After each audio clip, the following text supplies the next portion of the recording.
Thanks for coming back to the table. We're talking about how to handle your business with serial entrepreneur and celebrity hairstylist Cliff Vmir. Listen, I think it is important to note you made your first million when you were just 19 years old. Absolutely. What was that like for you? I mean, obviously it wasn't a surprise. You knew it was coming, but that seems like such a breakthrough moment.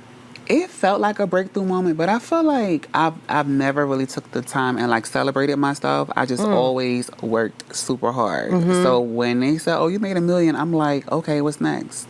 Ah, gotcha. Yeah. Okay, right. You can't rest on our laurels. Got to keep going. But I would like to celebrate because 19, 1 million, that's impressive. And a lot of that was really mastering obviously a good product and a good style, but good social media, right? Because that's really where your following came from. Yeah, Instagram for sure. Let's talk about what you did to stand out, though, because so many people are doing this. What is it that you do, and your advice to small business owners in indie industry? How do you really stand out? I would just say, like, stay innovative. You know, make sure you're always being creative and just follow your own, lane. Like, don't worry about what the next person is doing.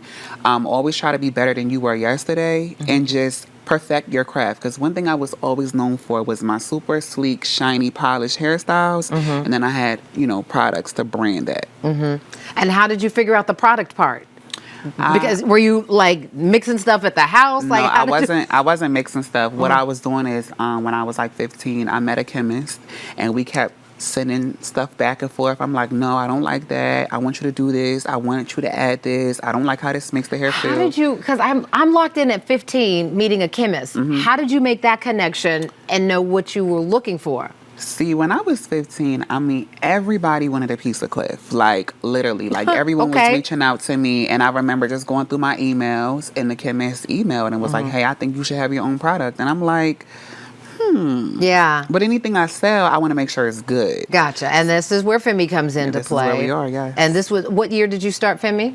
So I've always sold silk in a mist since I was 16, but I turned it into a whole brand in 2022. And TikTok was a big part of that. Yes. Let's talk about that. Yeah, so I started TikTok late 2023, but I got serious about it September of this year. And we literally, in October, we hit 10,000 sales, and now we are at 20,000 sales, and it's December. Wow. Yeah, so we're just talking a matter of weeks. Yeah. So at what point did you recognize it was time to shift? And it's not like you're not still on Instagram anymore, but as a businessman, when did you say it's time for me to shift how I'm doing this?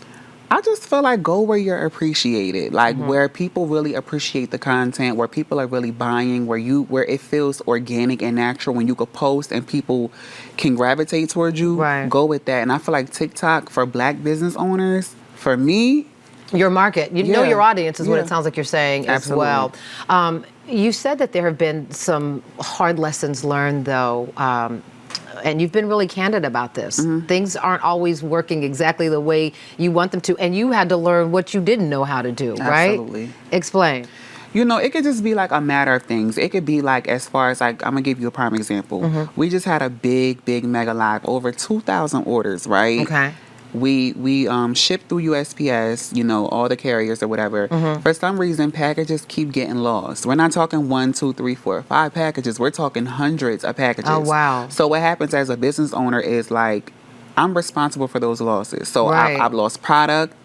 Now I'm taking a double loss. I have to refund the person. Then you're getting customer complaints. Disputes and stuff. Yeah. Now, sometimes you do have customers who like to play little games and they like to get their product and just dispute it, to get a couple dollars back. Right.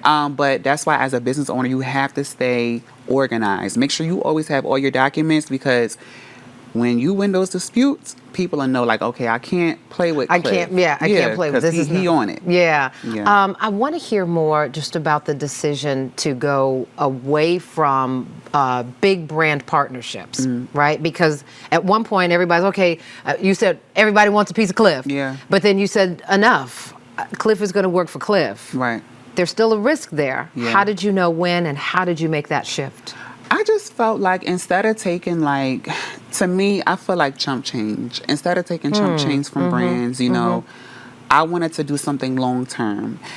when I'm promoting these brands, right, they're going to forever own that content that I've created for them promoting their product, right? Yeah. So if I turn into the biggest star in the world tomorrow, they can always post that content and always make money, right? off of, yeah. If I do it with my own brand, guess what? People are going to continue to buy my products over and over and over again. Yeah. If I go up, guess what? My products are going to go up too. Right. So I just wanted to put that energy into my own brand.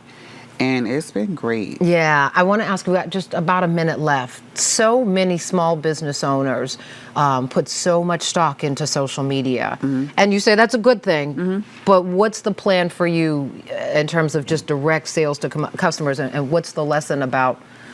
It's not going to all go away, but what if it doesn't work? So my advice would be to any business owner, right? Whether if you're on TikTok, Instagram, whatever, create like some form of like email marketing or text marketing so you can captivate those customers, because I feel like, God forbid, if social media gets shut down, you still have a way to make contact with those customers. Like, those are now your customers. Right, because we've seen it when there's ever just a glitch in the system, and a platform goes down for a few hours. Absolutely. I mean, exploded head emojis from small business owners whose Absolutely. only contact is through social. So I think that's a good point. All right, we're going to have more conversation with Cliff Vmir after the break.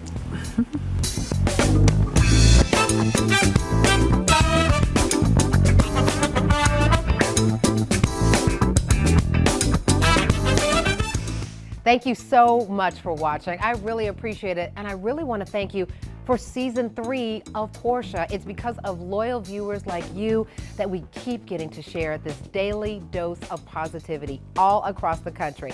So just a reminder, I still need you to like, comment, and subscribe.